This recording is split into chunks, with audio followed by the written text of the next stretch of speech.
Who doesn't like a good movie? Late 80s, early 90s. Back in the day, watching Molly Ringwald and The Breakfast Club dance it out in the library, or watch that girl with the really nice hair give a really awesome opportunity to these two nerdy guys, or see a really good vampire love story, unlike that chingadera Twilight that they have these days, or watch Daniel LaRusso give an illegal kick to the face and win the tournament. He doesn't deserve it. Hey, or Marty McFly go back in time. Those were awesome days. Say hello to my little friend. So anyway, back before Netflix, before the internet, before anything, we used to actually have to go to the theater, unless you want to watch a crappy version on TV, in order for you to see the whole entire movie, unedited. But you see, back then, things were a bit more complicated on how to watch your movie. And I'm going to show you this big, long process that we all had to do back in the inner city on how we watch our favorite movies. But before that, let me show you something real awesome. Remember this scene, guys? Oh yeah. Look what's about to happen. Psych! Anyway, we always had to look at these things that are called newspapers. Not too many people know about them these days. And you see they had these advertisements that show all the movies that you want to watch. But you have to pay attention to a certain part. See right there? That's where you have to find what theater this movie's playing at. So if you want to watch Empire Strikes Back, you have to pay attention to right there, where it's playing. And since we had no car, we had to find out what bus goes to the place and what time it takes off. All else fails, ask mom. And in the LA area, we used to ride the RTD bus, Rapid Transit District. Look at these things go. For $1.10, at least when I was alive, used to ride in one of these things. Looks like this, but with a lot more people of color. And then once you get to downtown LA, now you gotta find out where this theater is. Because remember, we don't have MapQuest. Now normally, little kids like myself in that day, we don't go this late at night. Once this happens, once you see the street lights, that's when you know it's time to go home. But the main thing I want to talk about is the 5. Why 5? It just sounds cool. It's the 5 most common video games that I found. But first, let's take a break. Let's all go to the lobby. Let's all go to the lobby. Let's all go to the lobby to get ourselves a treat. Delicious things to eat. The popcorn can't be beat. The sparkling drinks are just dandy. The chocolate bars and the candy. So let's all go to the lobby to get ourselves a treat. Let's all go to the lobby to get ourselves a treat.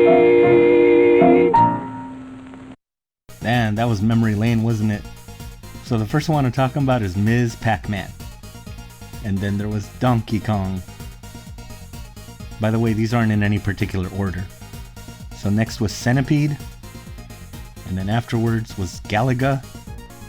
And the last one is my least favorite, Frogger. Okay, maybe it was in a certain order. So these were the 5 most common games that I played in movie theaters. And it's debatable on whether or not I just went to the same theater.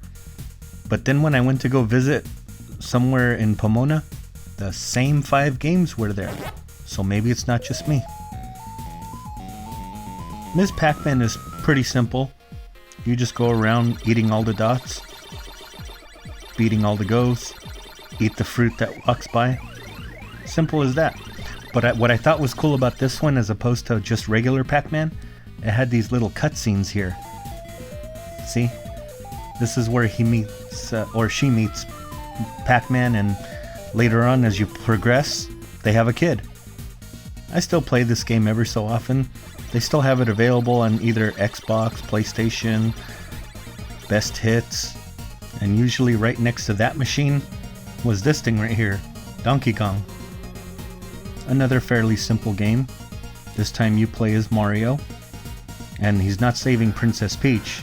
That's somebody else entirely, I forget her name. So the object here is just to jump over the barrels, make it to the very top, and try to rescue your girlfriend. And just when you think you've got her, he carries her away. And in this one, you have to take out all those nails or bolts or whatever it is that's holding everything together. And I like to start at the very top. And then I just work my way to the bottom, jump over the fire. Once you do that, boom, you win. I remember this game being pretty much the loudest. You could always hear this even when you're inside watching the movie. And then one of my other favorites after this was Centipede. And again, these are all right by each other. So if anybody's playing one game, you just move on to the next. And this one was usually next. Simple here, you just shoot the centipede. It comes apart.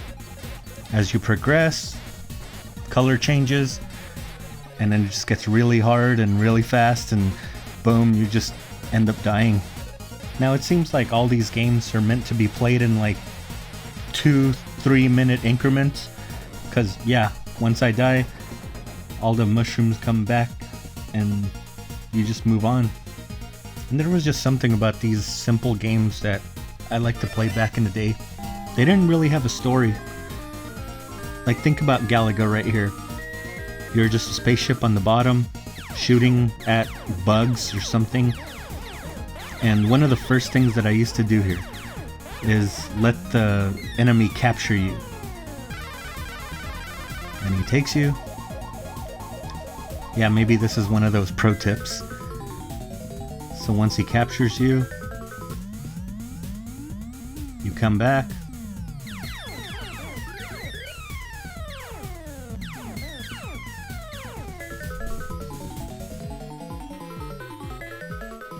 And there, now you have double spaceships. And I usually stay like this for a very long time. You rack up points and you end up getting extra lives. Especially on these bonus stages. Look at that, it really helps you out. I think this was the game that I could stay alive the longest, only because I was always getting the extra lives. And sometimes the movie would start and I'm still playing. My bad.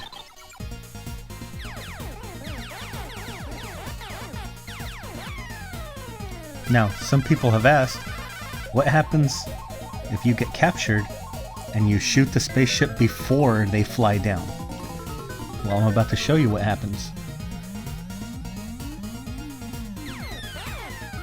So I shot him down, and now the spaceship comes down, try to attack you, and that's it. Just flies off and you never see it again. You just lose your life. Nifty little game. I still have this on like PSP or something, one of those collections. And here's my least favorite, Frogger. So these were in this order, like when you play them. So the very last one is Frogger. Hardly anybody played this. Here's the reason why I don't like it. So it's not that it's difficult, but it's very glitchy. So the object is just to make it all the way. And I think even in this recording here, I show you why it's glitchy.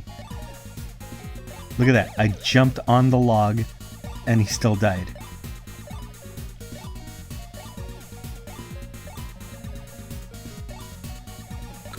There you go. Pretty simple, right? Give another frog a piggyback.